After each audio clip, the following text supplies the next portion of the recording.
Sir जिस दिन election हो रहा है बीजेपी बढ़त दिखाई दे रही है, कैसे देखते हैं? सबसे पहले तो भारतीय जनता पार्टी के लोगों को जीत मिली है, उन्हें बधाई, और आशा करता हूं कि जो जनादेश दिल्ली की जनता ने उन्हें दिया है उसकी वो प्रतिपूर्ति करेंगे।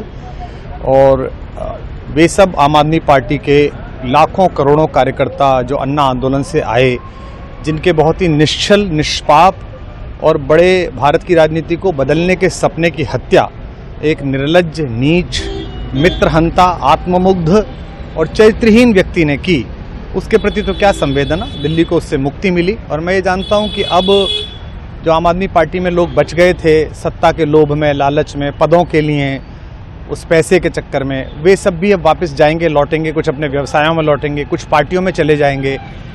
और पतन यहाँ से प्रारंभ हुआ है उन लोगों का।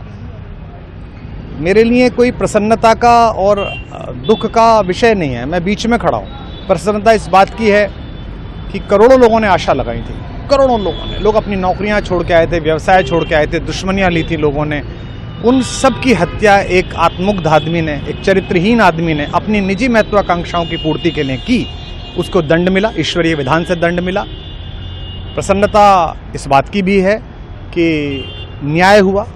आज जब कहना नहीं चाहिए, लेकिन आज टीवी पर जब जंगपुरा का निर्णय आया और सामने दिखाई दिया कि मनीष हार गया, तो सदा तटस्थ रहने वाली और राजनीति से विरत रहने वाली मेरी पत्नी जो है, उसकी आंख में आंसू आ गए, वो रोने लगी।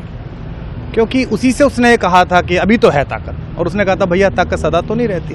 तो ये अहंकार आशा करता हूँ अगले लोग नहीं करेंगे, जो बाकी दल है वो नहीं करेंगे, इससे सबक लेंगे। और दिल्ली के नागरिकों को मैं अच्छे शासन के लिए बधाई देता हूँ। अब भारतीय जनता पार्टी अपने नेतृत्व में सरकार बनाकर दिल्ली के जो दुख थे पिछले 10 वर्ष के, उन्हें दूर करे। और आम आदमी पार्टी के समस्त कार्यकर्ताओं को कहता हूँ कि आपने जिस किसी भी लोभ लालच में, सब कुछ जानते हुए एक ऐसे व्यक्ति के समर्थन में काम किया जिसने अपने मित्रों की पीठ में झुरा घोंपा, गुरु को धोखा दिया, अपने साथ कंधे से कंधा मिला के लड़ने वाली महिलाओं को अपने घर ला के पिटवाया, अपनी निजी सुख और साधन के लिए जनता का पैसा खर्च किया, अब उससे आशा लगानी छोड़ें, अब बाहर निकलें, अपना अपना जीवन देखें।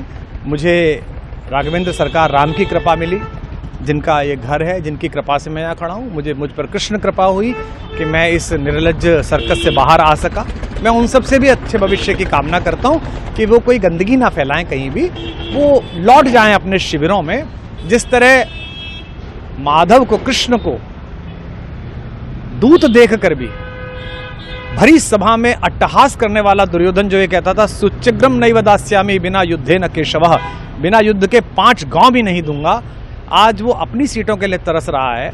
और मुझे पता है कि इस दुर्योधन का अंत भी टूटी हुई जंघा के साथ बड़ा ही दारुण होगा, और भारतीय राजनीति एक कलंकित अध्याय के रूप में इस बौने दुर्योधन को और इसके दरबार के तमाम शकुनियों को याद करेगी। मैं उनकी मुक्ति की कामना करता हूं कि ईश्वर उन्हें इस दुख से बाहर निकाले, और समस्त लोगों को बधाई देता हूं कि चलिए अंततः न्याय हुआ। सर बात करें दिल्ली के चुनाव या यूपी के उपचुनाव मिल्कीपुर को लेकर, चुनाव आयोग पर तमाम तरह के आरोप लगाए जा रहे हैं। अखिलेश यादव जी ने कल कहा कि वहाँ उपचुनाव में मिल्कीपुर, ये राजनीतिक विषय है, इस पर मैं राजनीतिक कार्यकर्ता नहीं हूँ, तो इस पर मेरी टिप्पणी शोभनीय नहीं है, वो आपस में सब जाने। लेकिन दिल्ली के चुनावों को लेकर एक मिश्रित प्रतिक्रिया है। दुख है कि अन्ना आंदोलन से एक ऊर्जा जो पैदा हुई थी, जिससे देश में एक सकारात्मक बदलाव हो सकता था, एक वैकल्पिक राजनीति हो सकती थी, उसकी हत्या एक अहंकारी आदमी ने, एक आत्ममुग्ध और असुरक्षित आदमी ने कर दी। मैं आशा करता हूं कभी ना कभी भारत में ऐसा सूर्योदय किसी न किसी दल में अवश्य होगा, जो भारत को जहां पहुंचना है वहां पहुंचाने का मार्ग प्रशस्त करेगा। बहुत धन्यवाद।